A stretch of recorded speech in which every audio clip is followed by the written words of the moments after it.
ஏன் எல்லாமே நான் தான் செய்யணுமா? நீ வந்து செய்ய மாட்டியா? கொஞ்சம் எனக்கு உதவலாம்ல. எல்லார் வீட்லயும் இந்த சண்டை நடக்கும். ஹாய்ல பிரைஸ் லார்ட். இப்படிதாங்க பைபிள்ல மார்த்தாள் மரியாள் அப்படின்னு சொல்லிட்டு 2 சகோதரர்கள் இருந்தாங்களாம். இதே மாதிரிதாங்க மார்த்தாள் எல்லா வேலையுமே தலை மேல போட்டுட்டு ஆண்டவருக்காக எல்லாமே செஞ்சுட்டே இருக்கும் பொழுது ஒரு கட்டத்துக்கு மேல ஆண்டவர்கிட்டே போய், ஆண்டவரே மரியாள் வந்து எனக்கு உதவக்கூடாதா அப்படின்னு கேட்கும்போது ஆண்டவர் சொல்லியிருப்பாரு லுக்கா 10:42 மரியாள் தன்னை விட்டு எடுபடாத நல்ல பங்கை தெரிந்து கொண்டாள் அப்படின்னு சொல்லிட்டு. இது மாதிரிதாங்க நம்ம மார்த்தாள் மாதிரி ஆண்டவருக்காக இதை பண்ணணும் அதை பண்ணணும் இப்படி இருக்கணும் அப்படி இருக்கணும்னு சொல்லிட்டு ஓடிட்டே இருக்குமே கண்டி. ஆண்டவரோட வேதத்தை படிக்கணும், ஆண்டவரோட வசனத்தை கேட்கணும், ஆண்டவரோட வசனத்தை பார்க்கணும், என்ன ஆண்டவர் சொல்ல வராருன்னு கேட்கணும் அப்படின்னு சொல்லிட்டு நல்ல பங்கை நம்ம எப்பவுமே தெரிந்து கொள்றது இல்லைங்க.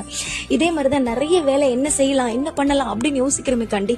முதலாவது ஆண்டவருடைய வசனத்தை நம்ம பிடிச்சி ஆண்டவர் என்ன சொல்ல வராருன்னு சொல்லிட்டு ஆண்டவரோட பாதையில நம்ம நடக்கும் பொழுது நம்மளும் நல்ல பங்கு தெரிந்து கொண்டோன்னா ஆண்டவர் நம்ம பார்த்து சொல்லுவாருங்க.